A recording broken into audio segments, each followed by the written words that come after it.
Bueno, en el día de hoy les voy a traer un video más personal. Decidí mostrarme sin máscaras y debido a la situación a nivel global, mundial, que está pasando en el mundo, me parece que hay un montón de cosas que está bueno hablarlas. Y esta vez decido hablarlo desde mi lugar, decido hablar desde mi propio recorrido, desde mis propios saltos cuánticos, desde mi propia historia de vida. Así que espero que estén listos para lo que se viene. Esto es sin guión, estoy con fotos mías de pequeña. Tengo todo como un diario que me he hecho a mí misma a lo largo de los años. Así que mientras estas fotos me acompañan, voy a iniciar mi relato. Vamos por el comienzo. Bien. El embarazo de mi madre fue doble en dos úteros separados. O sea, mi mamá siempre tuvo esa condición de salud de tener doble útero, entonces todos los embarazos salieron dobles.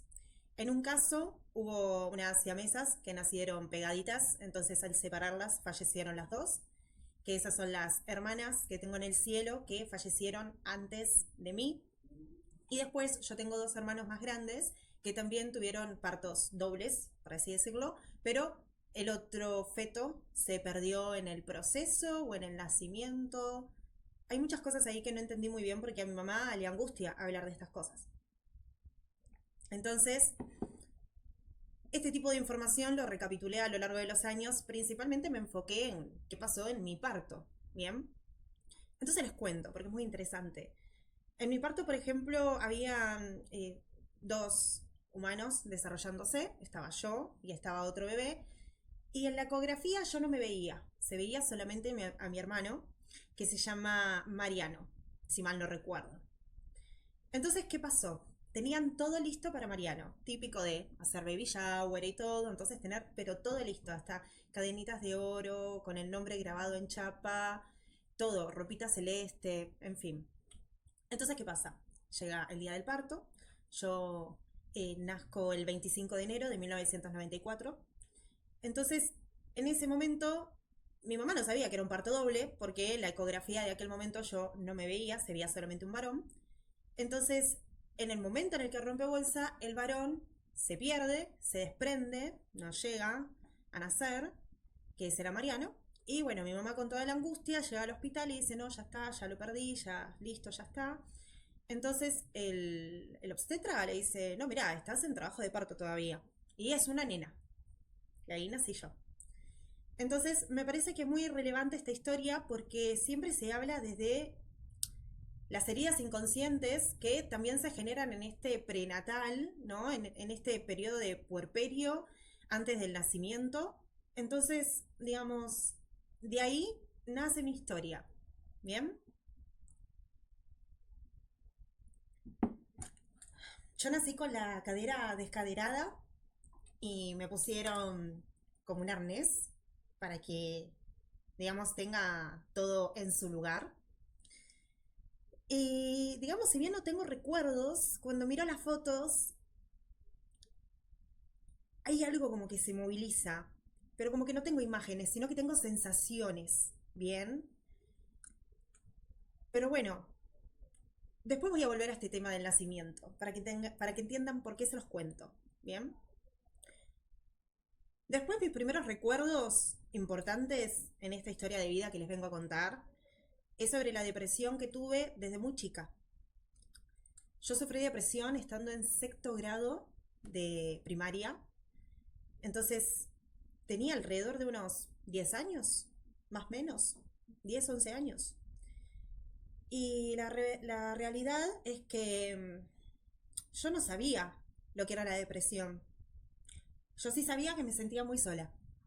Entonces, por ejemplo, ¿qué eran las cosas que me hacían sentir sola? Bueno, que mis padres no estuvieran conmigo o que cuando estaban conmigo parecían no estar presentes. El tema es que yo después de grande le pude poner este vocabulario, ¿no? Para que se entienda. Porque, digamos, también lo que ocurre en la psiquis del ser humano es que las huellas némicas, que son huellas que quedan impregnadas en nuestro cerebro como heridas inconscientes, siempre se reviven desde el mismo dolor en el que se creó. Entonces, si uno al momento de revivirlo no le presta su nuevo vocabulario, eso no se resignifica. Entonces muchas veces pasa que cuando estamos aislados de nuestras emociones, revivimos cosas como si fuéramos niños, aquel niño, dependiendo de lo que a cada uno le toque en su vida, pero si uno no trae ese nuevo vocabulario de adulto para resignificar ese momento, y no me refiero a decir, no, eso no fue así, bueno, es que tus padres estaban ocupados, no me refiero a ese tipo de vocabulario, esas son excusas, excusas berretas y baratas para normalizar la carencia afectiva que a nivel mundial estamos atravesados. Porque yo nací en Argentina, tengo ciudadanía española, pero de todas maneras mi vida la hice en Argentina, entonces digamos, no tiene que ver incluso con la gente acá en Argentina, es algo que yo veo a nivel global y mundial. Por eso decido hablar de mi historia, porque yo sé lo que es estar ahí en la oscuridad, sé lo que es integrar las sombras, pero no solamente por la teoría, por las cosas que estudié, sino justamente por mi propio proceso. Y quizás esto le ayude a alguien que esté del otro lado, también buscando una salida. Entonces, yo sufrí depresión porque me sentía muy sola por mi familia, incomprendida, más allá de que mi familia era muy conflictiva entre ellos, me pasaba que al tener padres separados, que se separaron después de que yo nací, si bien yo ya tengo hermanos más grandes, siempre me retrucaron eso de que, por ejemplo, yo viví otra vida en vez de vivir lo que ellos vivieron teniendo a los dos padres juntos. Pero a mí me parece que no se trata de ver quién vivió mejor, quién vivió peor, quién vivió qué cada cosa, sino que no estamos acostumbrados a validar la emoción de la otra persona si no entra dentro de mi misma lógica. Y ahí es donde se genera la invalidación emocional, ¿sí? Incluso hasta en estos relatos simples, como por ejemplo, más de una vez habrán escuchado que una persona depresiva no sirve de nada decirle, bueno, pero mira la vida, es hermosa, salí a la calle, anda a tomar sol. No sirve de nada. ¿Por qué? Porque no te estás poniendo en el lugar en el que esa persona lo está sintiendo y cómo lo está viviendo, bajo sus propios ojos. Y esto, sacando por fuera de lo que es la depresión, es una invalidación emocional. Y me parece que cáncer, es el mayor cáncer fulminante que tenemos hoy en día los seres humanos de manera silenciosa. Porque invalidamos mucho las emociones del otro. O si las validamos, los hacemos bajo nuestro parámetro. Y eso no es empatía. La empatía es poder ponerse en los zapatos del otro, bajo la mirada del otro, de cómo el otro lo vive, cómo el otro lo siente. Y aunque no entre en nuestra lógica, no lo forzamos a que se mueva diferente. ¿Sí? Sino que acompañamos. Bien, acompañamos mostrando el camino en todo caso. Así que mi etapa oscura, por así decirlo, empezó cuando empecé a tomar conciencia del mundo en el que estaba.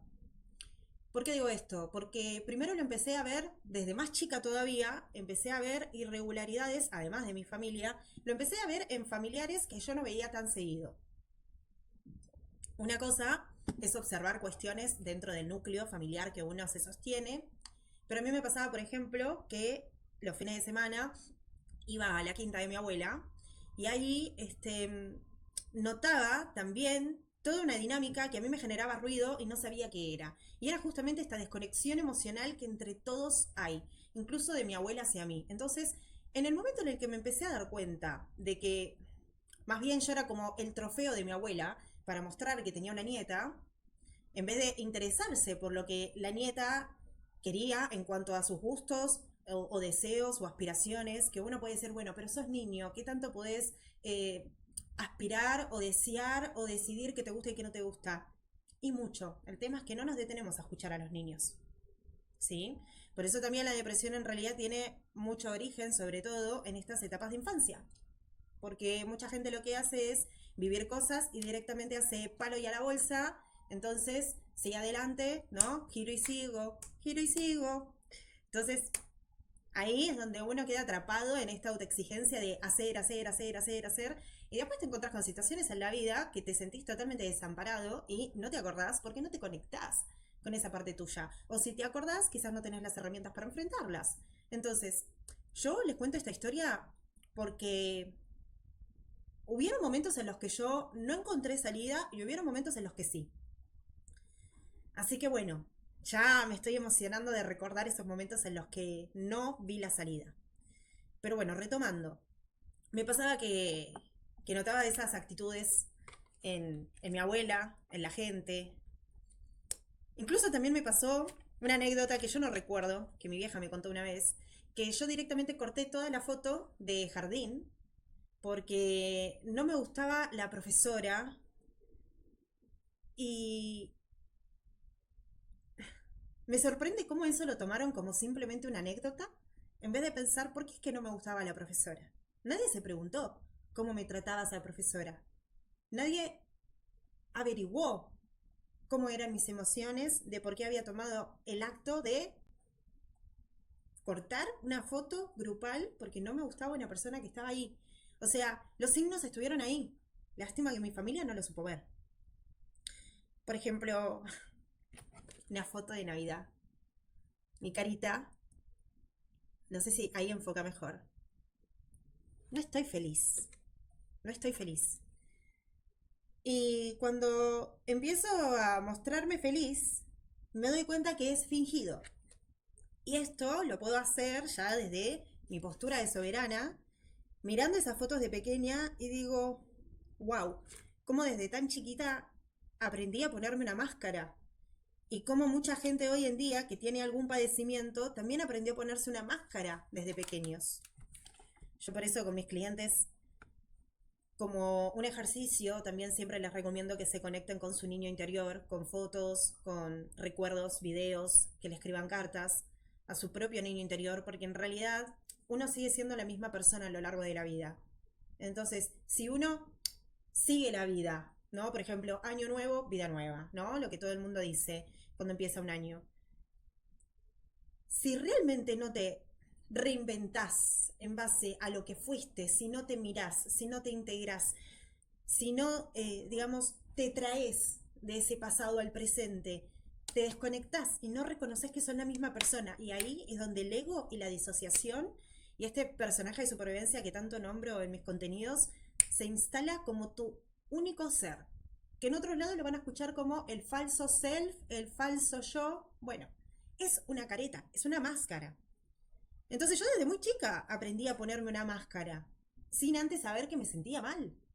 Porque cuando sos niño, te sentís mal, pero no sabés describir por qué.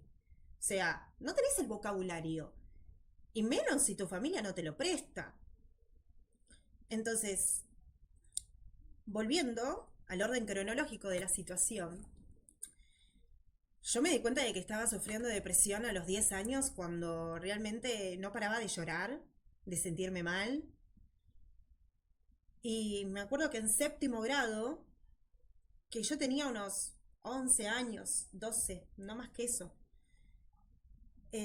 ahí empecé a sufrir cutting, que para el que no sabe es autolesionarse, ¿sí? Y ahí peores críticas recibí, porque escuchaba mucha gente que decía, bueno, es que lo hace para llamar la atención. Y no hay nada más doloroso para una persona que trata de encontrar aire para salvar su propia vida sin poder tener el vocabulario para pedir ayuda, que escuchar de los adultos y compañeros que lo haces para llamar la atención. Entonces, esto no viene solamente en contexto familiar, era también en el contexto del colegio, ¿sí? También me pasaba con el bullying con mis compañeros. Entonces, claro, yo era la rara, la depresiva, la emo. Cuando ni siquiera todavía estaban instalados los emos, yo ya era la primera emo. ¿Y saben por qué lo hacía? Porque era regularme emocionalmente. Si bien tenía las ganas de morir, porque sinceramente eran 11 años y yo pensaba en morirme, recuerdo una vez, mis cortaduras eran más que nada superficiales, pero recuerdo una vez que fue profundo porque me quedó una marca muy visible a comparación de las demás. Y en ese momento que veía que la sangre no cortaba, me asusté. Y ahí es donde escuché una voz que fue la primera voz que no me estaba maltratando en mi cabeza, que ahora les voy a hablar de qué sucede ahí por detrás. Eh, Esa voz fue una voz que hoy considero que era mi yo superior en ese momento, que me dijo, vos no tenés la culpa. Y fue algo que no me lo dijo ningún adulto, fue algo que mi familia, ni aún después, sabiendo que yo me lastimaba, me lo dijo. Fue algo que solamente me lo dijo mi propia conciencia y ni siquiera la conciencia en la que yo estaba bloqueada, porque básicamente la depresión es un estancamiento de frecuencia, sino que fue como que esa luz que te alumbra en el momento de mayor oscuridad. Entonces, yo estaba realmente entre el límite de la vida y la muerte. Y sin embargo, esa voz a mí me dijo, vos no tenés la culpa. Y eso a mí me tranquilizó. Recuerdo que me tranquilizó un montón. Así que básicamente a mí eso me tranquilizó porque fue la validación emocional que me dio esa propia luz de mi interior que yo no tenía. No tenía, entonces por lo tanto no me daba valor porque en mi familia y en mi entorno éramos todos famosos por fingir demencia. Y en mi entorno me refiero que también en el colegio, los profesores, o sea, todo el mundo finge demencia en ocuparse de su propio ombligo. Y me parece que en el momento en el que ves a alguien mal o ves que se siente mal, yo recuerdo que eso quizás los incomodaba a los demás, pero no sabían cómo actuar. Ni siquiera los adultos responsables del colegio de mi familia no sabían cómo actuar.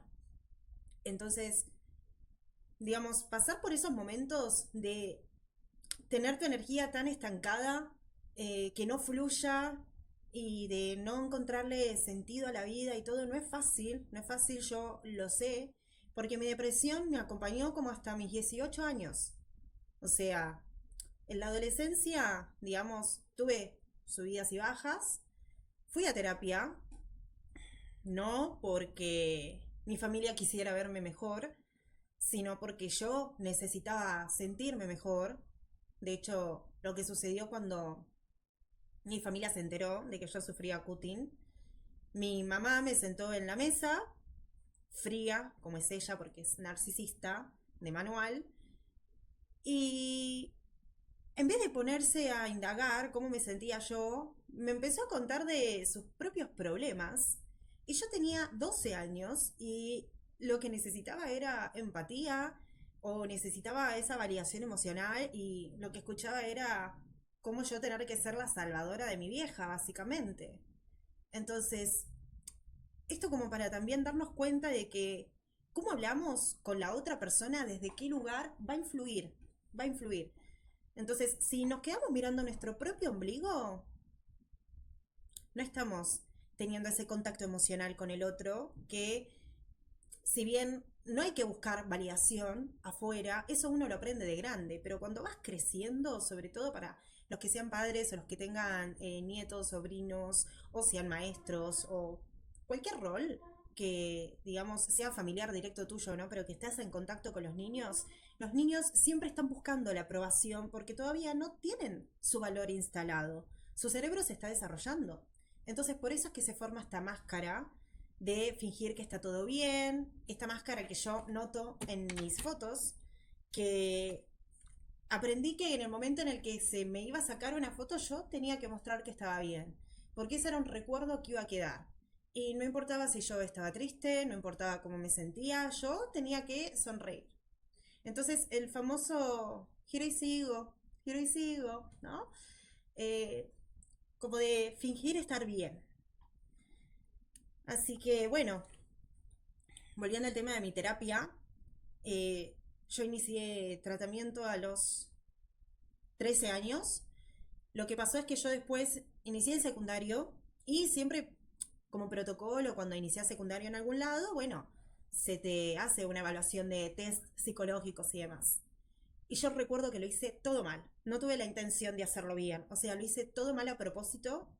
puse mis peores sombras porque, a ver, yo me expresaba así, me expresaba escribiendo, me expresaba dibujando, me expresaba cantando, pero en mi intimidad, como que las otras personas no se sentaban a hablar conmigo, entonces no sabía cómo pedir ayuda en ese sentido. Entonces, cuando tuve una hoja enfrente donde tuve que dibujar el test de la casa, la persona, el árbol, la historia, me acuerdo muy patente, y eso que pasó hace ya, ¿cuánto? Van a ser 20 años. Me acuerdo muy patente de que yo dibujé una casa al fondo, un árbol, una chica sentada en el árbol, triste, llorando, y puse una historia triste. Entonces, desde ahí, digamos, la que era tutora en mi colegio, Gabriela se llamaba, ella fue mi primera psicóloga. Primero lo hizo de manera muy simple, entrando en territorio amigable en el colegio, me sacaban las clases para hablar conmigo, y me acuerdo muy patente también el primer momento en el que hablé con ella, que ella me dijo unas frases que a mí me hizo clic en la cabeza, y de tener como que toda una maraña de ahogo emocional y de ese peso que no te deja respirar, fue como... Me acuerdo mucho de esa sensación. Fue ese respiro del...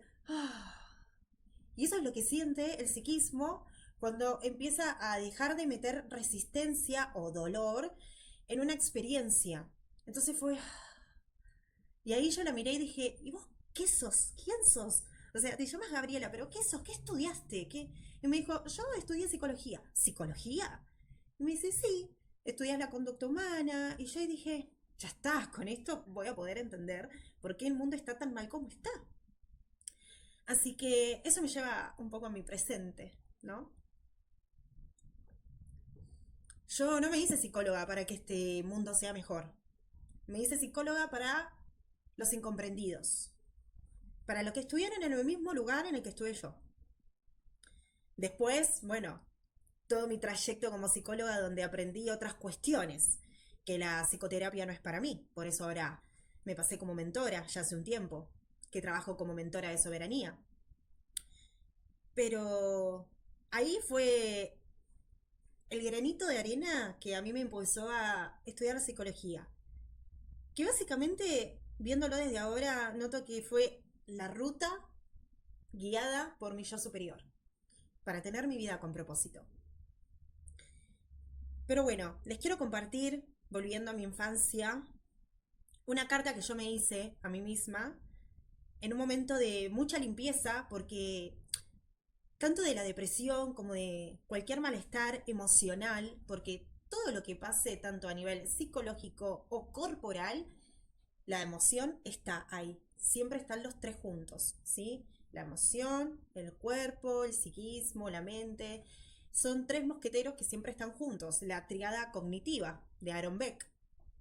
Entonces, en ese sentido fue que hice mucha limpieza en mí misma, hice mucho trabajo interno, muchos años. O sea, al principio cuando fui a terapia, que elegí a esa psicóloga del colegio, ella hacía psicoanálisis, pero hay algo que me replanteé hace un tiempo, porque yo tuve muchas psicólogas, porque yo a veces sentía que se terminaba el ciclo con una y bueno, y buscaba otra rama, buscaba que tenga otra ideología, otra manera de hacer terapia, y fui pasando por aceptación y compromiso, por la terapia cognitiva conductual. Entonces fui variando. Y si hay algo que debo reconocer, que si bien a lo largo de mi vida he tenido más de 5 psicólogas, por ejemplo, es que nos ponemos en un lugar maternal como psicoterapeutas, que eso no ayuda al paciente. Porque a mí me pasaba, por ejemplo, ya de adulta, resolviendo otras cuestiones, ya quizás no la depresión de mi adolescencia, sino otras cuestiones transgeneracionales, que los aprendizajes transgeneracionales, esos traumas que uno dice, bueno, mi viejo es así, mi madre es así, pero yo soy diferente, si vos no te fijás realmente las creencias que te instalaron en tu familia, tan diferente no vas a ser. Entonces, eso a veces es lo más difícil de limpiar porque es la máscara de este ego que es como, che, si no gestiono por acá me muero. Entonces, trabajar la soberanía es básicamente empezar a hacer vos tu propio sostén, y eso es con autocompasión, con amor, mirando hacia adentro, amando cuando dolió, Entonces es haciendo toda una resignificación de tu historia. Y eso no es fácil, no es fácil. Yo sé lo que significa todo ese proceso, pero cuando uno lo esté haciendo, recomiendo muchísimo que se sienten a hacer así un libreto de fotos. Yo, por ejemplo, decidí cortarlas, hacerles dibujito y tener como un diario de sus propias fotos. No simplemente como esos álbumes de fotos que están todas las fotos plasmadas y ya está. Háganse algo propio, ¿sí? Que ustedes recorten, que ustedes peguen, eh, porque si se miran con otros ojos y con otra empatía, lo que fue su pasado, pueden sanar muchísimas cosas que quizás no reconocían que estaban ahí todavía. Como a mí me pasó al mirar esto de que yo fingía la sonrisa. Y en otro momento de mi vida, quizás hubiera pensado, no, pero estoy sonriendo, estoy re bien. Pero ahora me doy cuenta que no. Porque yo sé leer muy bien el lenguaje corporal, no solamente por mi profesión y por mi experiencia, sino también por mí misma, de mirarme tanto a mí misma. Entonces, hay una foto donde se nota mucho que estoy fingiendo la sonrisa y les voy a leer la carta que me escribí en ese momento de limpieza interna, que esto fue hace unos años. Lamento que hayas tenido que fingir. Recuerdo que era tu cumpleaños. Estabas con tu mamá en el parque de la costa. Algo te puso triste, seguramente el comportamiento de tu mamá, que te hacía sentir que no era suficiente. Tuviste que fingir estar bien, porque la cámara te enfocaba. Tuviste que fingir estar bien, porque ¿cómo ibas a estar triste en el día de tu cumpleaños? Te enseñaron a ocultar tus emociones. Te enseñaron que hablar por vos misma estaba mal. Con vos no se puede hablar, recuerdo, que eran las palabras que mi familia pronunciaba un montón. De hecho, es una frase que toda persona que no sabe gestionar el mundo emocional lo replica. Con vos no se puede hablar, no, yo con vos así no hablo. Bueno, sin ir más lejos, para el que mire Gran Hermano, por ejemplo, Luana, en el momento de una discusión donde ella no quiere estar porque no sabe gestionar su propia ansiedad y sus propias emociones, dice, ay, no, no, no quiero hablar más porque me hace mal. Claro que te hace mal, porque tu ego está quedando expuesto, pero se trata de que te sostengas, no se trata de que evadas la situación. Les cuento esto para que vean qué tan normalizado está esto, ¿no? Como de que con vos no se puede hablar o no, yo no quiero hablar de esto. Es como, aprendamos a comunicarnos, aprendamos a que aunque duela, a sostenernos en eso que duele, a no evadir. Porque de tanta evasión es que también estamos tan apáticos a nivel global y mundial con todo lo que sucede. Entonces, con vos no se puede hablar. Recuerdo las palabras de mi mamá y de mi familia. Inicio de la herida de rechazo, herida inconsciente, que yo ya tenía, digamos, herida de abandono, todos tenemos. Hay 5 grandes heridas que todos tenemos en mayor o menor medida. La herida de humillación, cuando te meten comida de prepo, comé, vas a comer lo que hay, ¿no? A mí me parece horrible cuando a veces leo posteos de la comida que le dan a los niños y sobre todo en los posteos de Facebook me aparecen muchos comentarios aberrantes, como por ejemplo, se come lo que yo digo, se come lo que hay. Y es como, a ver, yo entiendo de que no vayamos por el lado de lo innecesario, por ejemplo, si tenés comida en la mesa, no vamos a cocinar otra cosa, pero me parece que es muy importante, en vez de imponer esa autoridad de que porque es tu casa, haces lo que vos querés, porque si tenés un hijo, es tu familia. Es tu familia. Y me parece que hoy en día mucha gente no reconoce como a los hijos como familia, sino como usurpadores. Y a veces pasa mucho también en la adolescencia. Como el chico del churrasco, me acuerdo, que en su momento se hizo muy viral porque en su familia le peleaban porque se había cocinado un churrasco y él grabó toda la situación y dio su descargo. Y me parece horrible que todavía sigamos normalizando este tipo de maltrato intrafamiliar, porque cuando lo normalizamos en la familia, después lo normalizamos en la sociedad y en el contexto laboral, de pareja, de amistades, de lo que sea. ¿Sí? Porque después nos estamos preguntando, ¿qué pasa que no salgo de este patrón? Pero no te das cuenta cómo tener una perspectiva diferente de ese lugar en el que estás cómodo. Porque la energía del universo, si vos no le mandás el radar de que vos ya no perteneces a ese lugar, esto es lo que te mereces. Pero cuando vos decís, yo ya no me merezco esto, ahí se reacomoda todo, pero te tenés que sostener. Y ahí es donde viene tu falso self, tu máscara, para decir, no te vas a sostener, te vas a ir a la vieja vida. Entonces es toda una lucha interna, que realmente es de vos, con tus sombras, pero más que pelear con las sombras, yo siempre digo, primero la sombra hay que separarse para identificar que tu valor no tiene que ver con esas sombras, integrarlas para no estar disociado de vos, ¿no? Primero hay que separarse para tomar distancia y darte cuenta de que vos no sos eso, ¿bien? Como que vos no sos lo que te hace creer la depresión. Y ahí, después, abrazar a esa sombra, integrarla, ¿sí? Con la autocompasión. Pero es un proceso, esos cambios de conciencia que yo sé que no son fáciles. Pero bueno, siempre se puede encontrar apoyo, ¿no? Así que, volviendo a mi relato, aprendiste así a sobrevivir, en un mundo que no te comprendía, en una familia donde no eras vista, herida de abandono. Que acá es donde yo les digo de las grandes heridas, investiguen las heridas de infancia, es muy interesante, si están listos para eso, porque esto no va por el lado de él, yo me siento bien, yo no tengo nada. A todo ser humano le interpelen las heridas inconscientes, a todo ser humano. Y yo sé que esto incomoda un montón, pero me parece que está bueno hablarlo. Está bueno hablarlo y por eso también decidí hablar de cómo me interpelaron a mí mis heridas y cómo después logré salir de eso. Porque hoy estoy hecha y derecha, entera, me permito ser vulnerable sin desarmarme y aprendí a estar conmigo, pase lo que pase. Y eso realmente es un camino que solamente uno lo puede hacer. Puede estar acompañado, puede tener una guía, puede tener una estrategia, pero no hay que dejar a merced de otras cuestiones, tanto sean cosas como personas, lugares, trabajos o nivel social, mundial, lo que fuera, que se acomode para que vos estés bien. ¿Sí? Ojo con eso, porque es una trampa muy común del ego.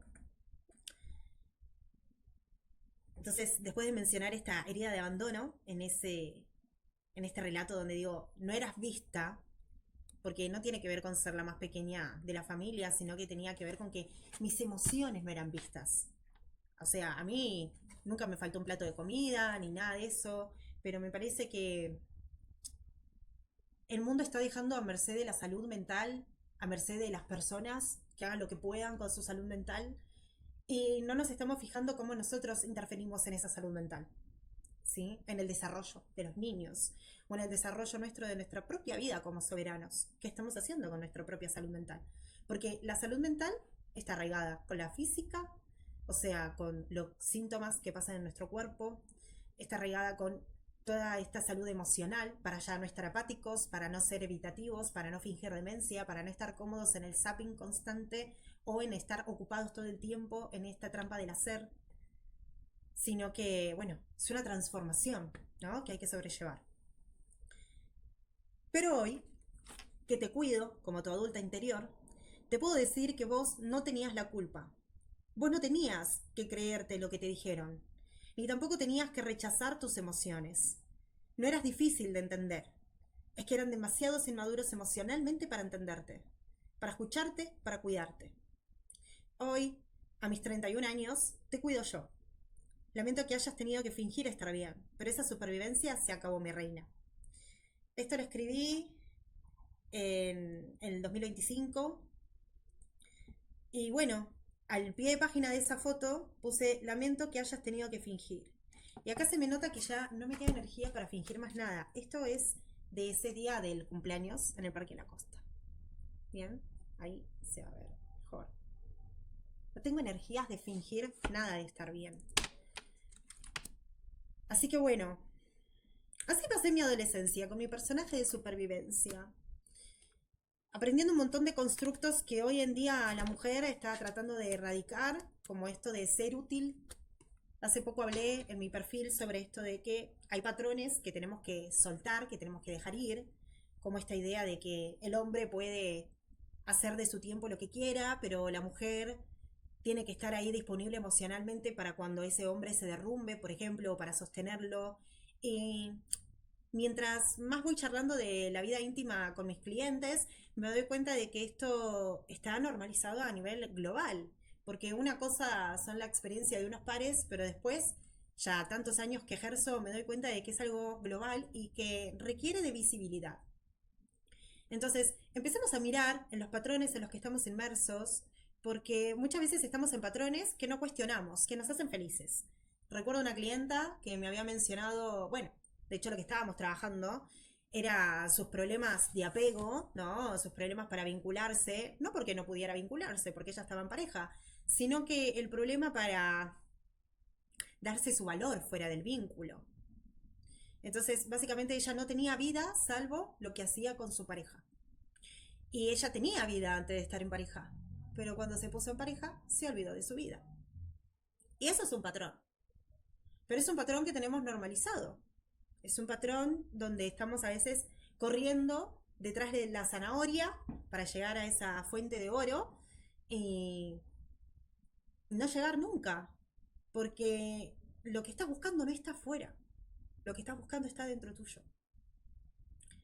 Así que básicamente hay que pasar del hacer, de la máscara del hacer, del falso self, del falso yo, al ser.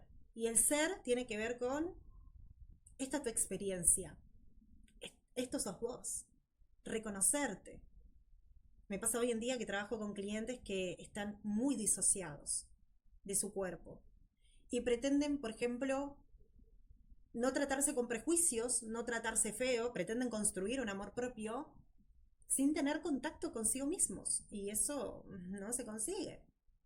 Y el contacto con uno mismo me refiero hasta lo más sencillo, lo más simple. Y bueno, a esto era lo que antes les decía, que yo había pasado por un montón de psicólogas y también me fui dando cuenta de que, además de ponerse las terapeutas como una mamá que no corresponde, porque una mamá simplemente te da una palmadita a la espalda y te dice, bueno, provechito, provechito, ¿te sentís mejor? Bueno, nos vemos en la siguiente sesión. Yo sinceramente me harté de ese rol, no va conmigo. eh, Empecé como a odiar mi profesión desde ese lugar porque me desgastaba, me cargaba energéticamente, porque es como si la persona dice, bueno, yo tengo todos estos quilombos, te hablo de los quilombos. Entonces vos me tirás un centro y yo digo, ah, bueno, listo, lo miro diferente, chao, sigo. Pero no, la terapia tiene que ser en realidad, que esto también es algo que se tiene que transformar, tiene que ser un lugar de co-creación, ¿sí? O sea, el profesional te da su visión, su herramienta, su mirada, desde la perspectiva que sea, pero el paciente, el cliente es el que se tiene que hacer cargo de su proceso, es el que se tiene que hacer cargo de sus emociones, es el que se tiene que, digamos, incomodar en ese sentido, porque solamente ese paciente se puede sacar adelante. Después por eso uno está 2 años en terapia, 3 años, 5 años, y te dan el alta, pero después al tiempo te das cuenta que tenés que volver. Y no volvés con el mismo porque ya te dio el alta y buscas a otro. Entonces, hay algo que se tiene que transformar acá. No está funcionando. No está funcionando ese sistema. Yo lo que puedo hacer, como no puedo transformarlo todo y como hay que soltar el resultado y soltar el control, decidí hacer mi camino de mentora de soberanía y punto cero. Pero, digamos, hay mucha gente que todavía sigue estancada ahí o que quizás nunca hizo terapia y que piensa hacer terapia. Y realmente les digo, hagan lo que hagan, tengan en cuenta de que el proceso es de ustedes y pónganse al hombro su propio proceso. Porque si van a charlar, ya sea con un amigo, con un terapeuta, con quien sea, de lo que les pasa, pero no se involucran emocionalmente, eso es victimismo. Te estás poniendo en víctima. No estás queriendo cambiar o resolver algo que a vos te afecta. Te estás poniendo en víctima para que haya palmadita en la espalda y bueno, giro y sigo, giro y sigo. Entonces hay que pasar del hacer, del estar constantemente haciendo, que eso también es una manera de hacer, el victimismo, hacer es como ir hacia afuera, ¿no? A veces estamos buscando o esa palmadita en la espalda o esa aprobación externa, esa validación externa de tu propio valor, pero hay que ser simplemente, hay que existir. Pero para existir y para darte ese lugar, tenés que ser vos el que se sostiene en todo. Yo sé que no es fácil, pero se puede. Tengan la confianza de que se puede. A veces uno intenta hacerlo solo hasta que llega en un punto donde dice, che, yo de acá no me puedo desbloquear. Y sepan que eso es normal, porque son las propias resistencias al cambio. Me pasa también que, por ejemplo, los pacientes o los clientes suelen decir, por ejemplo, no, bueno, es que no me sale, no estoy lista. Y yo siempre les digo, no te tiene que salir, no tenés que estar lista. Tenés que recordar tu objetivo de cambio, qué es lo que querés lograr, e ir por ello. No tenés que estar lista para tratarte bien, por ejemplo. Tenés que empezar a tratarte bien para sentirte un día que estás lista para tratarte bien, de manera natural. Pero primero no va a salir natural, porque lo natural es todo lo errático que vos querés erradicar, ¿no? Valga la redundancia. Pero si vos no pones la disciplina en querer estar mejor, y esto siempre con autocompasión, porque hay mucha gente que pone la disciplina en querer estar mejor fingiendo demencia. Eso es evitación. Eso no funciona. Eso te tiene en el mismo patrón. Entonces, siempre es con integración. ¿Sí? Suena más fácil de lo que es, se entiende más fácil de lo que es, pero les deseo lo mejor a cada uno en su propio proceso.